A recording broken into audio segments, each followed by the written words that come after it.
bahwa bank BUMN justru SBDK-nya lebih besar dari industri, maksudnya dari rata-rata. Jadi harga biaya kredit, harga pokok kreditnya si bank BUMN ini mencapai 9,49%. Padahal tadi keseluruhan bank industri rata-ratanya hanya 9,12. HPDK Bank BUMN selama 1 bulan terakhir ini turun 3 basis poin. Sedangkan Bank Umum Swasta Nasional tetap. Jadi dari sisi ini ada faktor meletakkan dana oleh Purbaya ke Bank BUMN sedikit menurunkan harga perolehan dana kredit di sini. Bagaimana overhead cost dari Bank Himbara itu meningkat dan posisinya tertinggi. Ya pokoknya ongkos operasionalnya paling mahal. Kata Bank Indonesia itu mereka lakukan agar nggak buruk-buruk amat, ya terpaksa mengurangi keuntungan. Itu penjelasannya. Hal-hal begini yang di 2026 mungkin akan lebih kompleks. Faktor-faktor risiko yang sedang melanda industri perbankan kita. Dan itu merembet karena dia seperti bejana berhubungan dengan di pasar surat utang. Juga bejana berhubungan dengan pasar saham. Kenapa? Karena duitnya kan itu-itu aja yang ngalir itu. Bisa pindah-pindah. Ditambah lagi ada faktor asing ya. Faktor asing itu baik keluar masuk dari asing maupun kita.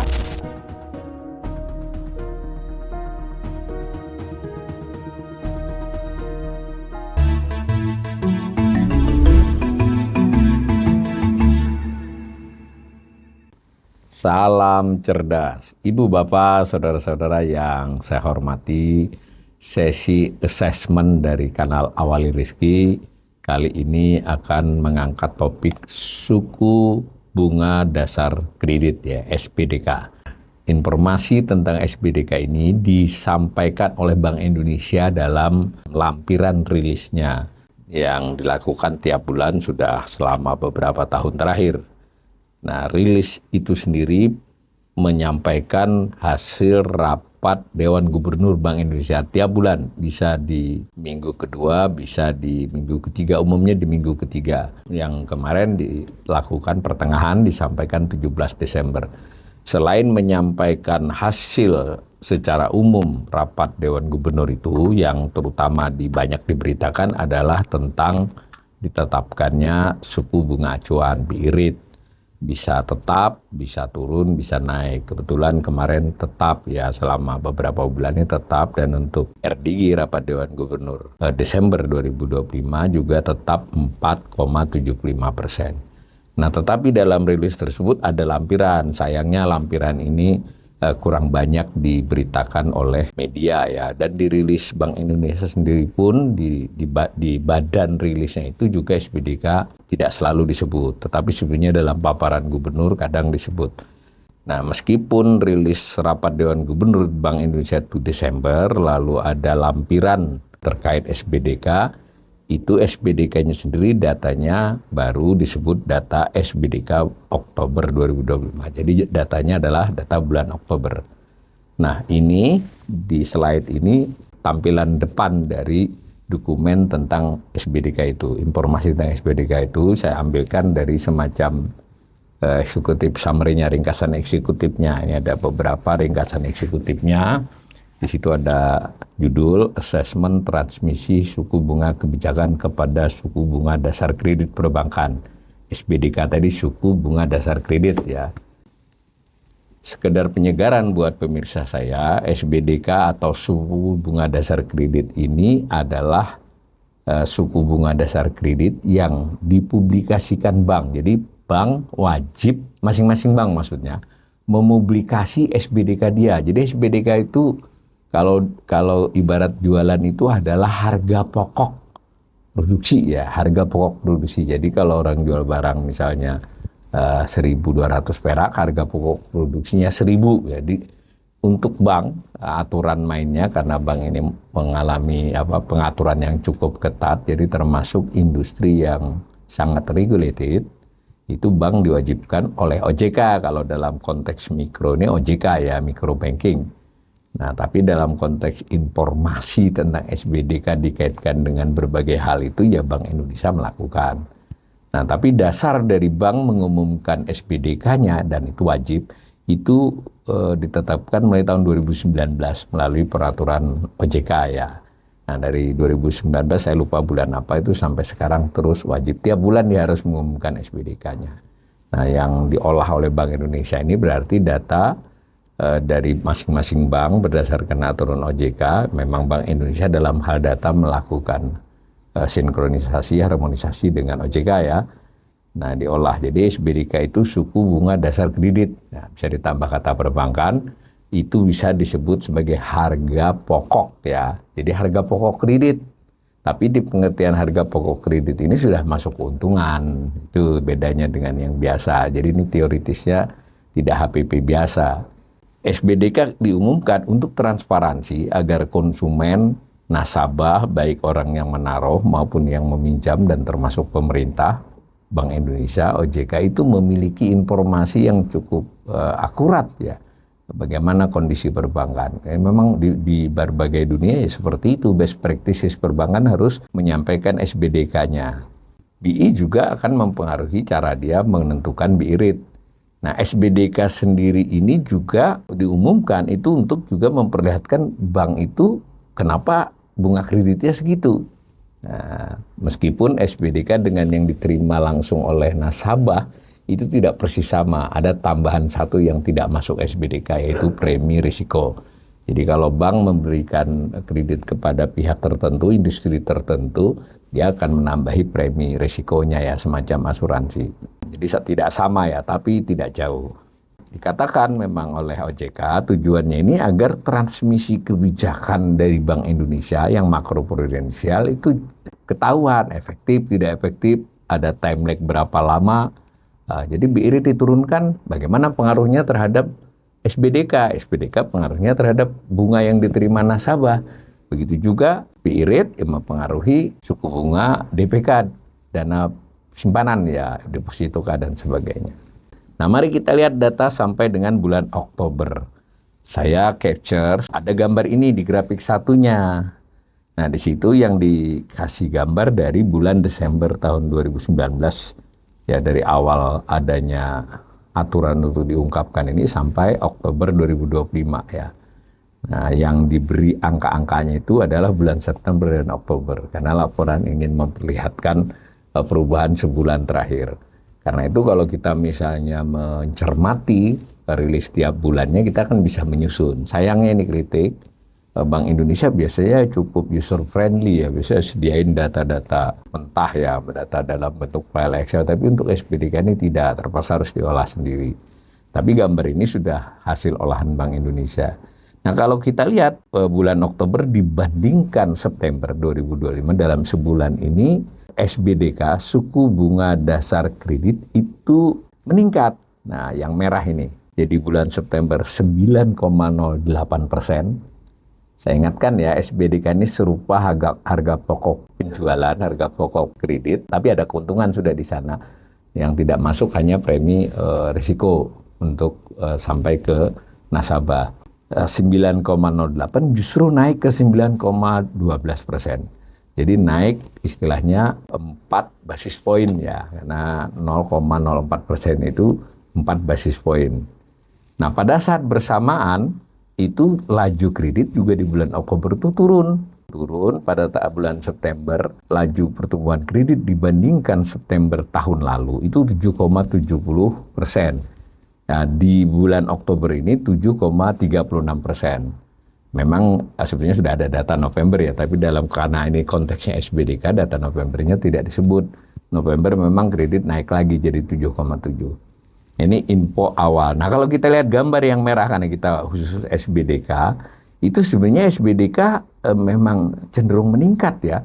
Dan pada saat 1 tahun terakhir ini memang ada penurunan, tapi masih landai turunnya.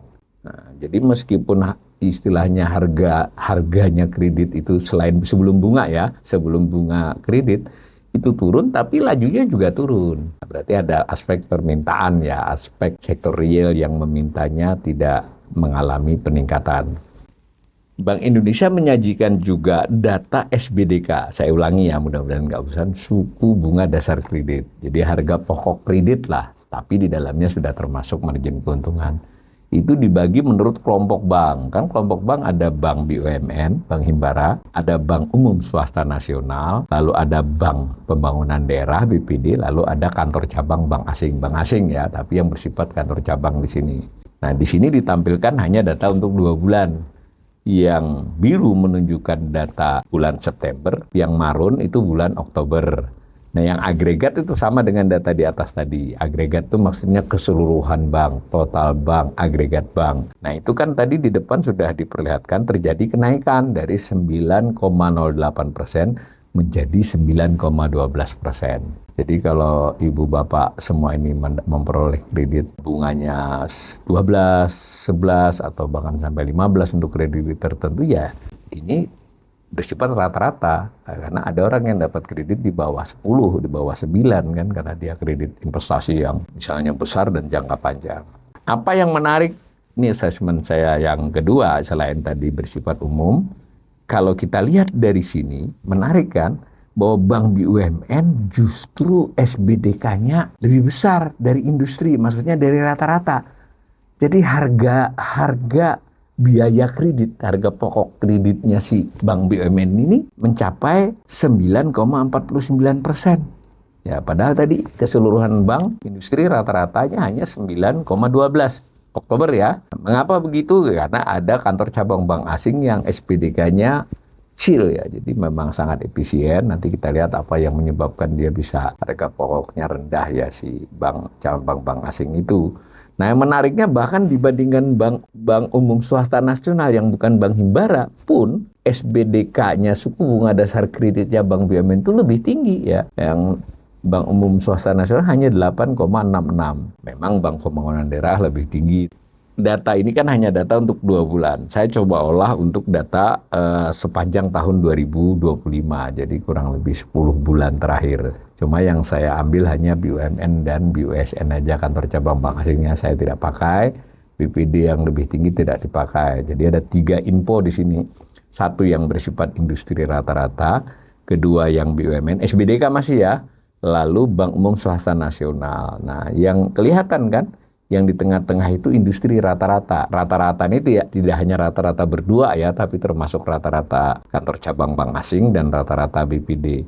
Nah, kalau khusus Bank BUMN yang orange itu yang sekarang 9,49. Padahal tadi industri keseluruhan hanya 9,12%. Dan Bank Umum Swasta Nasional justru lebih rendah, lebih murah maksudnya kurang lebih 8,66.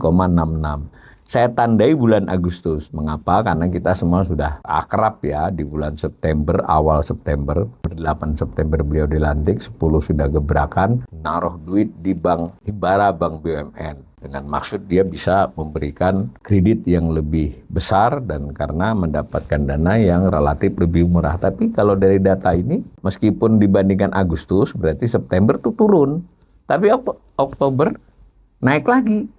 Harga kredit, bukan harga ya, kalau harga kan yang diterima debitur, harga pokok kredit. Bagaimanapun SBDK-nya Bank BUMN, meskipun dikasih dana saldo anggaran lebih yang murah, tetap aja tinggi. Gitu loh. Nah, menariknya swasta yang tidak dikasih justru turun juga, sama turun. Yang BUMN turunnya dari 9,55 dari bulan Agustus ya, berarti kan September Oktober ini itu turun 6 basis poin, sementara yang Bank Umum Swasta Nasional dari 8,80 menjadi 8,66 justru turun 14 basis poin, kan lebih tajam turunnya. Nah, industri juga turun kurang lebih 9 basis poin. Kalau kita bandingkan dengan awal tahun di bulan Januari ya semua mengalami penurunan ya, dan dalam hal Bank BUMN pun mengalami penurunan. Nah, tetapi ya kita ingin memastikan bahwa dalam konteks Pak Purbaya menaruh duit di Bank Himbara itu dampak ke SBDK-nya tidak terlampau besar ya, ada mungkin ada faktor lain juga, tapi malah justru bank swasta malah lebih lincah itu menurunkannya. SBDK itu apa saja sih komponennya? Kan tadi suku bunga dasar kredit. Itu ada 3 komponennya. Pertama, harga pokok dana. Ini harga perolehan dana lah. Jadi khusus biaya memperoleh dana, sumber dana. HPDK, jadi harga pokok dana untuk kredit. Itu biaya dana ya, maksudnya tabungan dikasih bunga berapa, deposito dikasih berapa, deposito juga ada waktunya beda-beda, ada giro. Nah, itu dicampur, tentu dengan berat tertimbang, diolah lah, dihitung. Lalu ada jasa, kan dalam konteks kredit itu ada jasa. Jasa dalam konteks jasa yang langsung kepotong pi ya, bukan jasa iklan apa itu nanti itu masuk overhead. Nah, lalu ada biaya regulasi, kan ada aturan juga yang mewajibkan apa dan semacamnya. HPDK, tapi yang besar dari HPDK ini adalah sumber dana ya. Yang kedua adalah biaya overhead. Itu biaya tenaga kerja, pendidikan dan pelatihan, penelitian, kantor, biaya promosi. Jadi mungkin Bank Himbara itu OHC-nya agak tinggi ya. Ya dia banyak nyponsori macam-macam, entah itu sukarela karena bisnis atau karena ya disenggol begitu ya harus biaya ini itu tidak tahu. Yang jelas itu masuk OHC, masuk biaya overhead di biaya promo itu. Kalau kantor, tenaga kerja itu kan kayaknya hampir sama lah Bang itu. Nah yang ketiga margin keuntungan. Jadi SBDK ini tidak tepat sih disebut harga pokok dasar kredit ya. Karena sudah ada margin keuntungan di situ ditaruh. Jadi harga perolehan dana lah, harga pokok dana untuk kredit, biaya overhead, lalu margin keuntungan. Margin keuntungan yang ditetapkan oleh bank. Saya ulangi, setiap bank harus mengumumkan tentang hal ini. Tiap bulan, mungkin selisih sebulan waktunya untuk kondisi bulan sebelumnya. Lalu ketika diolah oleh Bank Indonesia jaraknya kurang lebih 1,5 bulan jadi setengah bulan dari info itu. Sekaligus juga memang inilah yang sering menjadi keyakinan otoritas ya bahwa bank kita itu aman karena mereka relatif sangat regulated. Tapi di negara-negara yang regulasinya kuat juga kalau ada goncangan ya bisa saja. Tapi gimana pun kita harus mengakui beda dengan industri lain, industri perbankan ini lebih ketat lah. Nah kita lihat masing-masing ini HPDK bagaimana, OHC bagaimana, margin keuntungan bagaimana. Nah ini dulu gambar ketiga-tiganya jadi satu ya. Nah dari 9, berapa tadi? 9,12 itu terdiri dari 3 ya. Nah, itu ada HPDK-nya 3,47. Lalu OHC-nya 3,72, lalu ada margin keuntungannya 1,93. Kalau dijumlahkan itu dapatnya 9,12. Nah, yang bulan sebelumnya dijumlahkan 9,08. Tapi kalau kita lihat dari gambar ini, kita ambil dulu HPDK ya, harga perolehan dana kredit ya. Harga dana kredit memang di 2 bulan ini turun tuh 3,48 menjadi 3,47. Jadi HPDK-nya turun tipis. Nah yang menariknya OHC yang merah atau marun ya terlihat di HP Anda, itu naiknya signifikan. Jadi overhead cost, ongkos operasionalnya bank itu naik di bulan Oktober ini. Dari 3,66 menjadi 3,72, naik 6 basis poin. Nah sementara bank juga menurunkan marginnya meskipun hanya 1 basis poin. Tadi saya ulangi, mungkin pengaruh dari berupaya meletakkan dana itu juga ada terhadap HPDK yang turun tipis. Sejak September ya turunnya ya juga masih tipis, tapi 2 kali turun kan di bulan September dan Oktober. Tapi tetap tipis, yang merahnya malah naik. Margin bank juga turun. Nah ini gambar dari selama hampir 2 tahun, Juni sampai Oktober lagi. Khusus HPDK tadi ya. HPDK tadi, harga perolehan dana kredit tadi, itu dibandingkan nih 5 macam kelompok bank tadi. Di sini 4 BUMN, swasta, lalu kantor cabang bank asing, lalu BPD. Kalau industri adalah keseluruhannya. Yang industri digambarkan oleh daerah terarsir abu-abu itu. Nah yang garis, yang lain itu 4-4-nya. Mari kita lihat yang kita fokus lagi kepada Bank BUMN, memang turun. Jadi HPDK Bank BUMN selama 1 bulan terakhir ini turun 3 basis poin. Turunnya lebih tajam dari industri itu keseluruhan, maksudnya hanya turun 1 basis poin. Sedangkan Bank Umum Swasta Nasional tetap. Jadi dari sisi ini ada faktor meletakkan dana oleh Purbaya ke Bank BUMN sedikit menurunkan harga perolehan dana kredit di sini. Tapi salah satu sumber utamanya kan harga sumber dana di HPDK itu. Tapi kan tidak signifikan kan? Hanya 1 basis poin. Kalau nanti dikaitkan dengan bulan September ya 2 basis poin. Tapi sementara itu si bank swasta enggak kan, bank umum swasta enggak turun. Tapi ini satu komponen, tadi di atas tadi kita sudah dapat informasi. Kalau keseluruhannya justru swasta turunnya lebih bagus, sementara si bank BUMN malah naik. Wah, jadi bank BUMN ini betul perolehan dananya menurun biayanya, tapi dia nanti naik di overhead cost. Nah di sini tentu perlu analisis yang lebih tajam ya. Mengapa ketika bank lain overhead cost-nya naiknya tipis, bank BUMN naiknya lebih banyak gitu. Apa ada keharusan untuk menyponsori atau bagaimana, atau struktur organisasinya yang terlalu gemuk. Saya ingin mengingatkan pemirsa saja untuk memahami dampak dari menaruh duit 200 lalu ditambah ke BPD jadi 275 triliun itu ya harusnya salah satunya tercermin di sini. Kalau tidak tercermin dalam keseluruhan, berarti banknya tanda petik ya melakukan adaptasi ya sudah dapat bunga sedikit turun, tapi dia dalam hal lain dia naikin biayanya. Jadi kan kemampuannya untuk menyalurkan kredit juga ada di sisi harga ya, tidak juga murah-murah amat, masih lebih mahal dari swasta. Kalau dilihat OHC, nah ini kan ada 3 komponen tadi ya, overhead cost. Nah ini kelihatan. Jadi overhead cost-nya Bank BUMN itu termasuk yang tinggi ya, bahkan kalau di sini lebih tinggi dari kelompok manapun.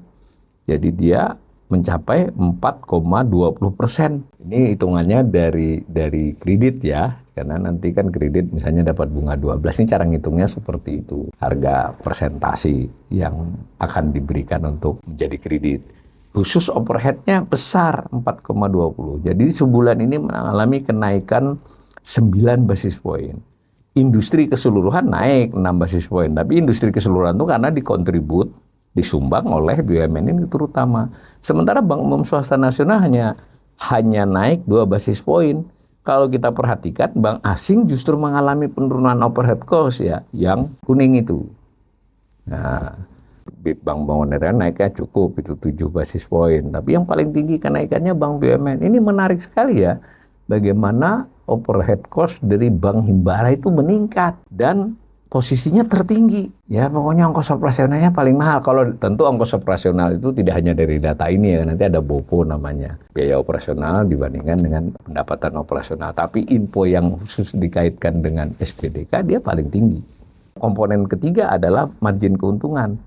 SPDK adalah penjumlahan dari harga perolehan dana kredit, overhead cost, dan margin keuntungan. Kalau dari sisi margin keuntungan hampir semuanya mengalami penurunan ya, artinya semua menurunkan. Kalau menurut penjelasan di dokumen, bukan di gambar ini, kata Bank Indonesia itu mereka lakukan karena mereka mengkompensasi, mengoffset dari kenaikan OHC, overhead tadi, agar nggak buruk-buruk amat, ya terpaksa mengurangi keuntungan. Itu penjelasannya.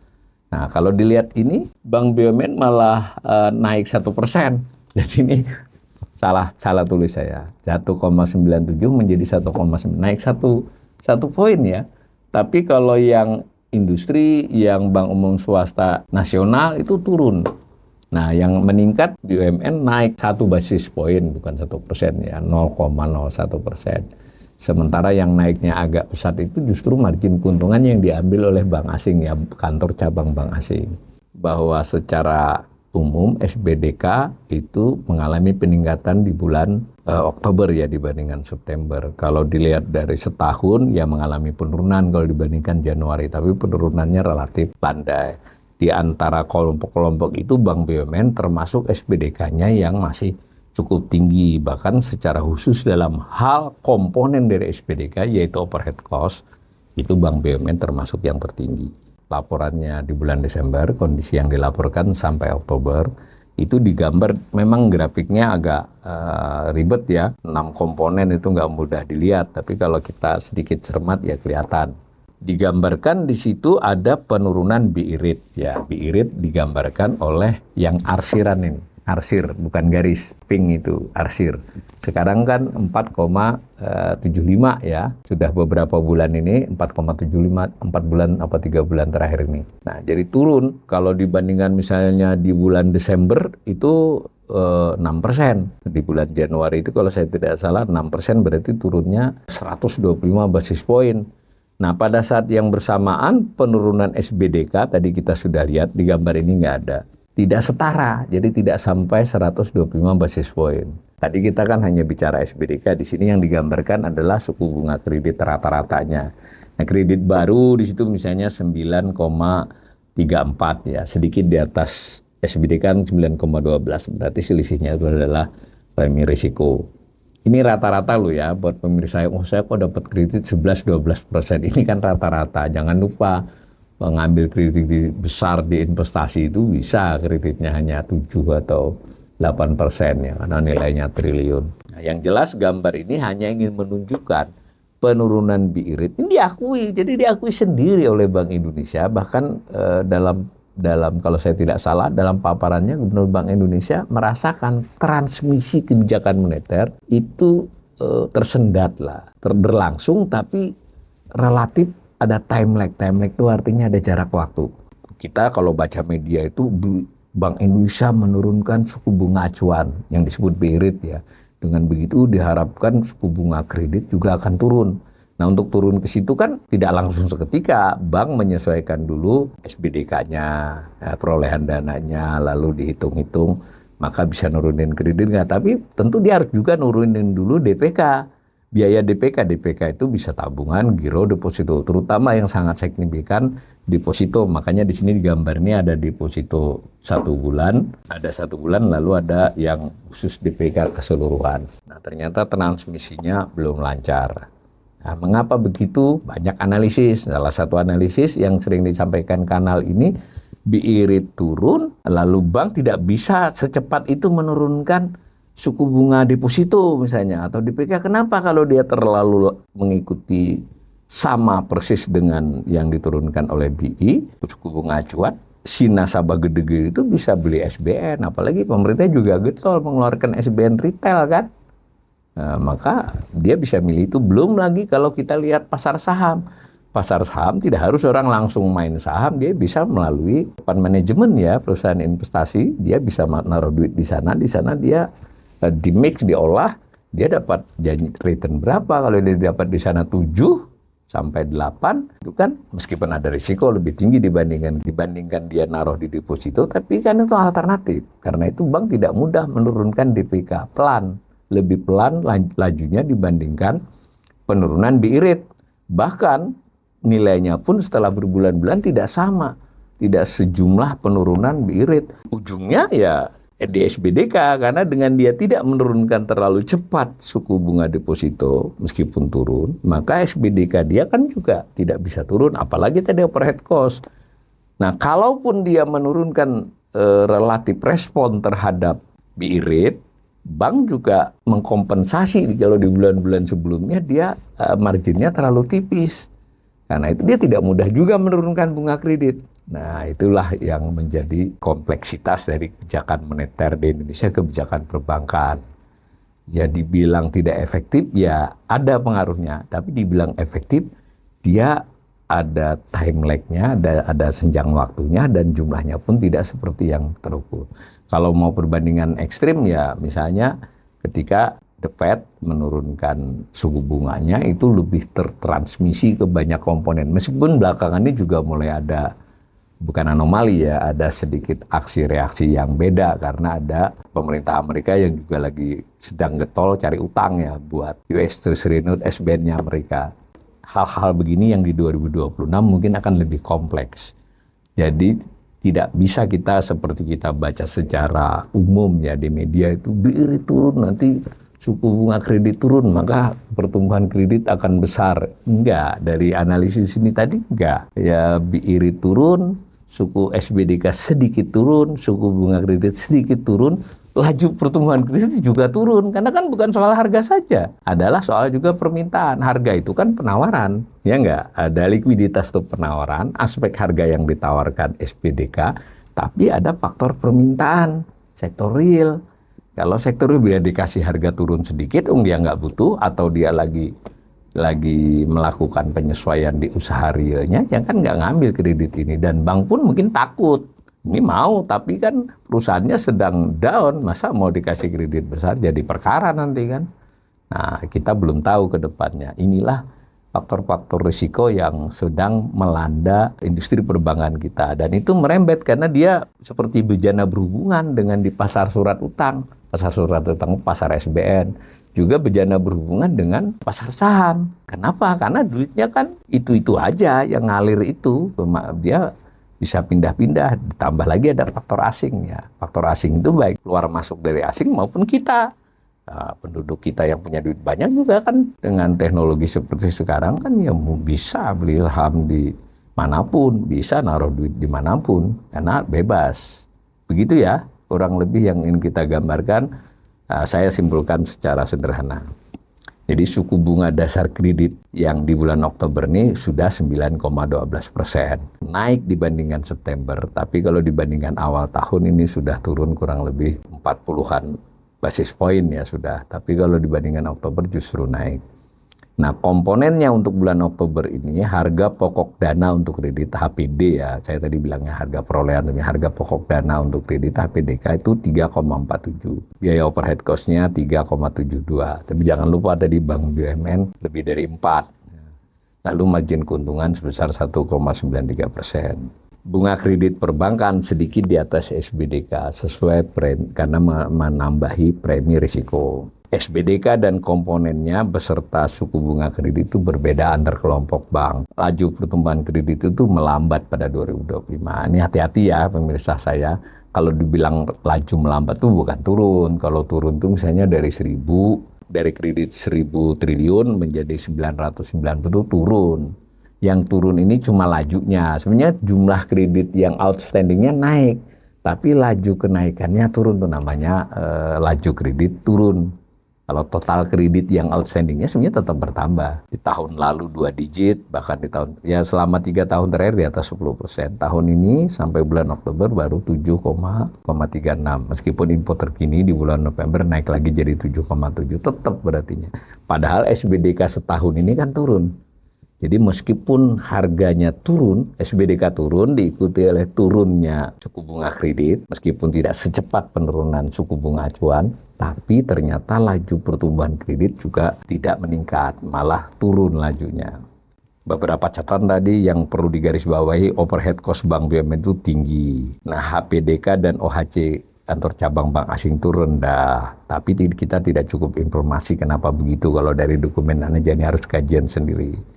Nah, dari keseluruhan itu kondisi perbankan tidaklah terlampau buruk ya, tapi juga tidak sebaik biasanya kecuali saat Covid ya. Dan ini bisa menyamarkan kondisi yang real ya. Kondisi real artinya tidak hanya perbankan tapi kondisi sektor real yang melakukan permintaan terhadap kredit.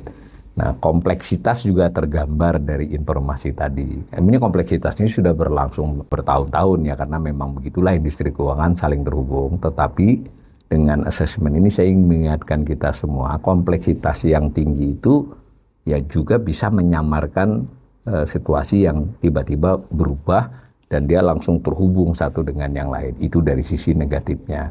Kalau dari sisi positifnya saya ingin katakan, sejauh ini stabilitas sistem perbankan, sistem keuangan khususnya perbankan ini ya tidak sebaik biasanya, tapi juga tidak bisa dikatakan buruk. Laju pertumbuhan kredit turun, tapi kan masih tumbuh. SBDK juga bisa ditekan. Artinya bank makin relatif berusaha untuk lebih efisien dan bahkan terpaksa menurunkan margin keuntungannya. Begitu ya. Mudah-mudahan informasi ini bisa menambah hasanah buat para pemirsa saya ini untuk mengamati, mencermati, dan memahami lebih jauh dinamika ekonomi Indonesia.